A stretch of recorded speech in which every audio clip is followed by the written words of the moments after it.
Alright guys, so it looks like we're on the Destiny app. Looks like we have some developer insights on Season 22 abilities and armor changes preview. So we're going to check that out right now.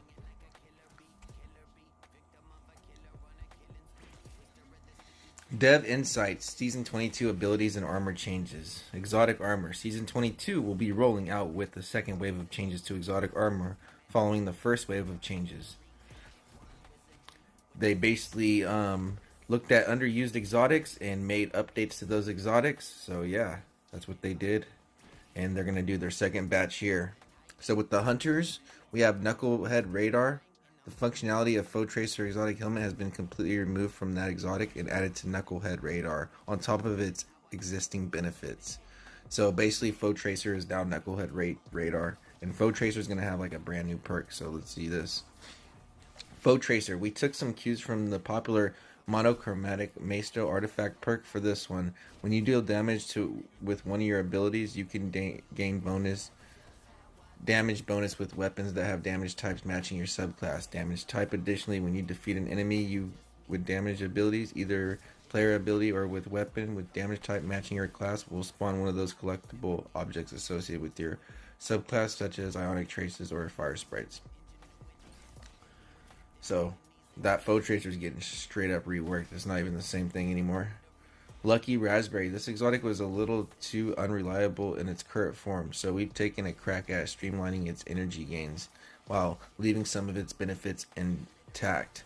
The exotic still expands the chaining capabilities of arc bolt grenades, but now instead of basing grenade damage gains on those chains, each time you damage an enemy with the lightning strikes from jolted condition, as well as time you pick up the ionic trace, you gain additional grenade energy. We've also given the grenade the intrinsic ability to stun overload champions. Now you don't have to jolt them and trigger the jolt lightning strikes just to stun them, making these grenades more reliable tool against overload champions. Renewal Grasp. We've undone the previous nerf to Dustfield grenade cooldowns when using this exotic. Okay, nice. Alright, we got our Titans here. Icefall Mantle, Doomfang Pauldrons, Path of the Burning Steps, and Eternal Warrior. Season 21 includes some changes to all those exotics, and blah blah blah. We made further changes to these perks to make them a little bit more reliable while expanding on the functionality of two other exotics. Icefall Mantle grants an escalating bonus stasis weapon damage for getting rapid stasis kills. When you activate your class ability, you immediately gain the highest tier bonus. Doomfang Pauldrons grants an escalating bonus to void weapon damage when getting rapid void kills. When you get a void melee kill, you immediately gain the highest tier bonus. Path of the Burning Steps. Getting a solar grenade kill now grants the highest tier solar weapon damage bonus. Ooh, that's broken. Eternal Warrior. Since the exotic only grants its highest tier damage bonus automatically when your super ends, which is a rare occurrence, the duration of arc weapons damage bonus when your Fist of Havoc ends has been extended to 30 seconds, up from the 10 seconds from Season 21. Oh, the feedback fence is what? This exotic got a complete mechanical rework and now ties into the armor charge system, increasing its versatility and making it more useful in scenarios where you might not be taking a lot of melee damage. With the new perk, which completely replaces the old, when melee hits give you an armor charge, you take reduced melee damage while you have an armor charge. Taking melee damage causes you to emit a burst of damaging arc energy that jolts targets consuming your armor charge, dealing more damage based on the number of stacks consumed. Oh, that's broken. Note, the damage dealt by the burst of arc energy should be comparable to the current damage of 0 to 3 stacks of armor charge. Hollow Fire Heart. The exotic often stands in the shadow of the most ambiguous heart of inmost light. To remedy that, we've removed the base energy to solar abilities and replaced it with the perk to build the sunspots. We think you'll be seeing many more sunspots on the battlefield as a result. As for the perk, that greatly increases the ability regen rate on super when fully charged. We left it as is. Warlocks. So this is crazy. We're getting some crazy updates. What? This is going to be crazy, guys. Astrocyte Verse. Edited on 8-9/23, 11 a.m. We've added 2 more pieces of functionality to this exotic. Enemies near you when you blink become volatile. Additionally, when you're using the Nova Warp Super, The dark blink ability no longer consumes super energy. Oh, that's broken. Okay. They become volatile. That's broken. That's gonna be good with the Graviton Lance, huh? Geomag stabilizers. While we've often heard calls to restore the perk that left off the super energy by sprinting, the legacy of the inactive still creates some pretty silly play patterns. Instead, we wanted to give players a way to get more super energy, no matter how charged their super is. Now, picking up Ionic Trace while wearing the exotic will grant Guardians an additional super energy. Wings of Sacred Dawn. Leaning into the orbital weapon platform fantasy, we wanted to help players have a way to stay aloft longer, especially in target-rich PvE environments. Typically, reloading was the main cause of the float to the end. This exotic now automatically reloads solar weapons, including the weapon you are holding, from reserves each time you get a kill while aiming down sights. Try this one out with Xenophage. Winter's Guile. Due to the nature of Stasis Warlock's melee abilities in the Warlock, previously a disappointing choice for that subclass, we've added a new perk to this one, especially for the ones you're playing as your Stasis subclass. Now commands encased by your Preneumal Blast melee will automatically shatter after a short delay. As with any changes we make, we're going to be watching your data watching the data and your feedback carefully, and we may take additional tuning changes accordingly. We've already working on the next round of exotic armor tuning for the future season. Stay tuned. Okay, so I think these are the Titan nerfs, guys. Hey folks, abilities preview. Hey folks, combat gameplay team here to run you through the abilities changes with the season 22 later this month. Before we get into the actual changes, let's go over our goals for this release. Reduce the uptime and potency of barricade abilities, particularly in high level PvP activities. So how much did they reduce it though? Reduce the potency of Striker Titan in high level PvP activities in both neutral game and when supers come up. Dang, they're nerfing Titans badly, guys. Correct the one-size-fits-all nature of Suspend in the combat sandbox. Rebalance our strand fragment to bring up some underperforming options to normalize potency of overperformers. Alright, starting off with the barricade. Let's get into the barricade, guys. This ability is a potent tool for closing off lanes, bunkering under fire, creating safe spaces to get a revive, gathering information from relative safety. In PvP, specifically, I can't say that word. The prevalence of the barricades can slow down the pace of play in a manner that doesn't have much way of meaningful counterplay.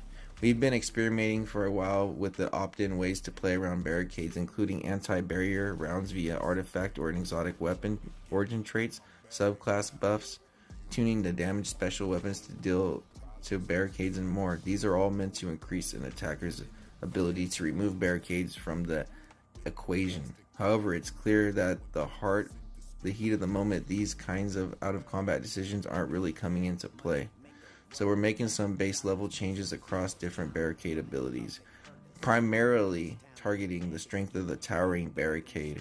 In Season 22, Towering Barricade's base cooldown will be increasing significantly, and all barricade objects will receive a damage reduction in their maximum health pool.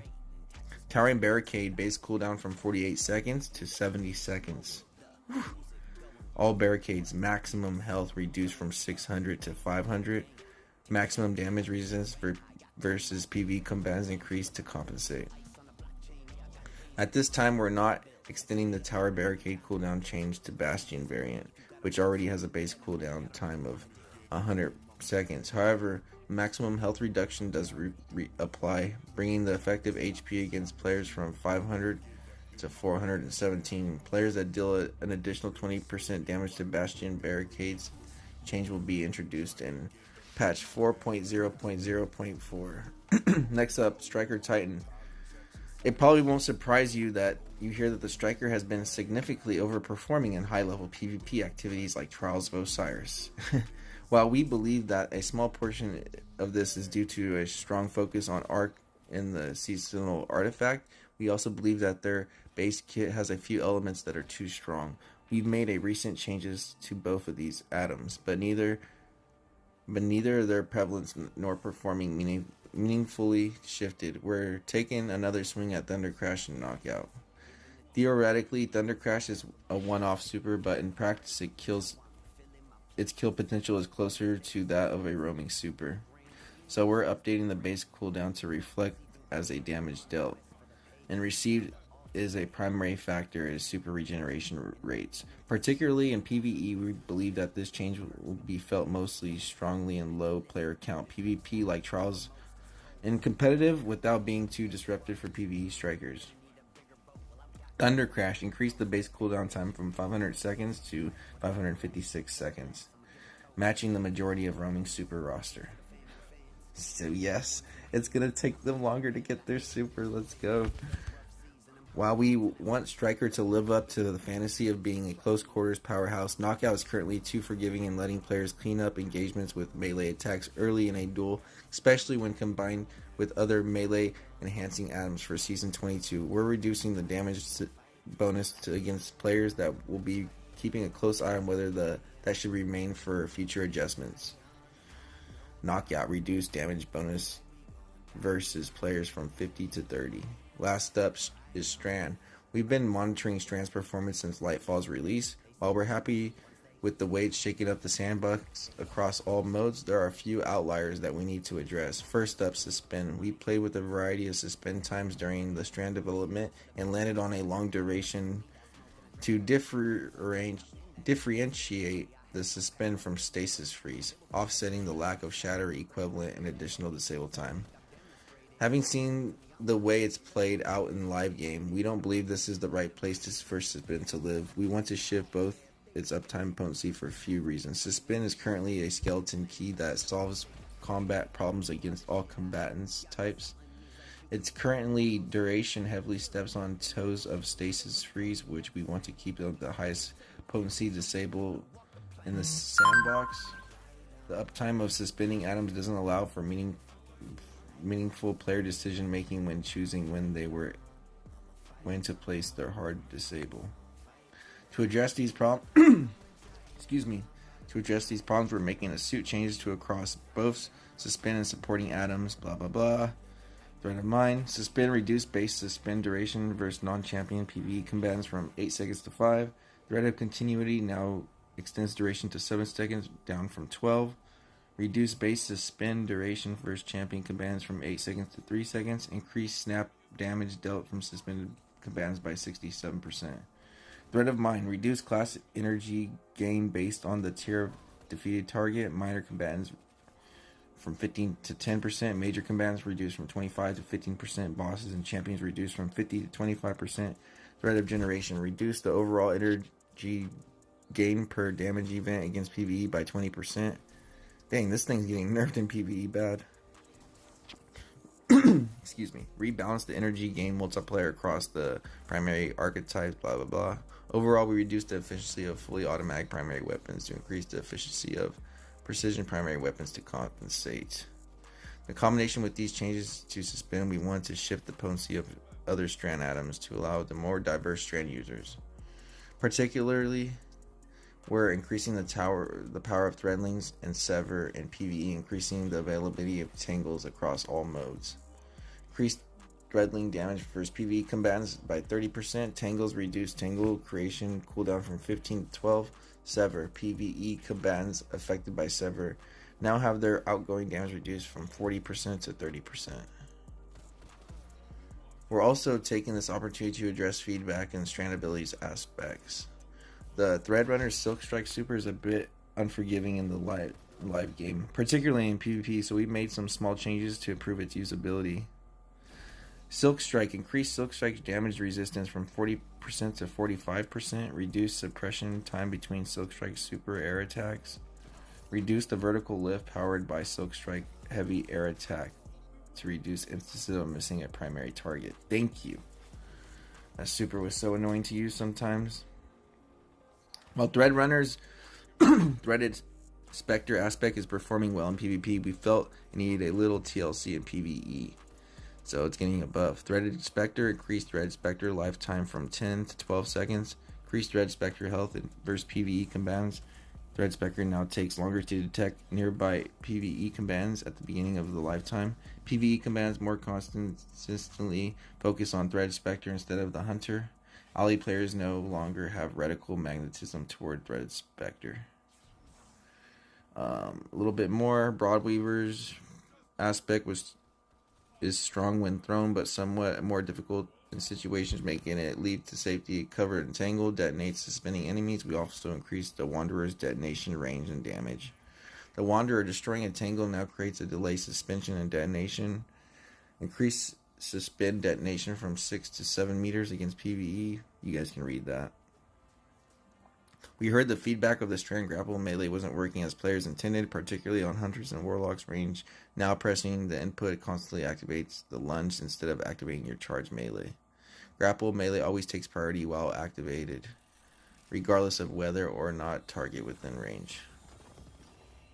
Mentioned above, blah blah blah. Mentioned above, while shifting some of the power suspend of other atoms, we took the opportunity to some strand fragments to correspond with the threadlings and sever to attractive picks. Blah blah blah. The easy use of Thread of Wisdom. Thread of Propagation now grants 10% strength. Thread of Continuity, 10% strength. Thread of Wisdom no longer requires precision kills to activate. Thread of Isolation reduced the number of precision hits required to activate on an average of 30%. Varies by weapon archetype. Thread of Rebirth. The number of created threadlings now increases based on the tier of defeated targets. Minor combatants 1, elite combatants 2, boss champions, and mini bosses 3.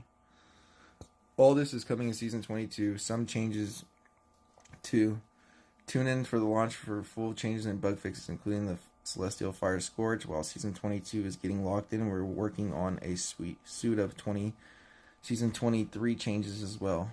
To have more to share in Season 23 on a later date. But in the meantime, we're keeping an eye on your feedback and all of these Season 22 changes. So Titans are getting nerfed, Strands getting buffed in PvE. Let's get it, baby. A lot of exotic retuning. So yeah, that is your Dev Insights Season 22 Abilities Armor Changes preview. Have a good one. I'll see you guys in the next video. Peace.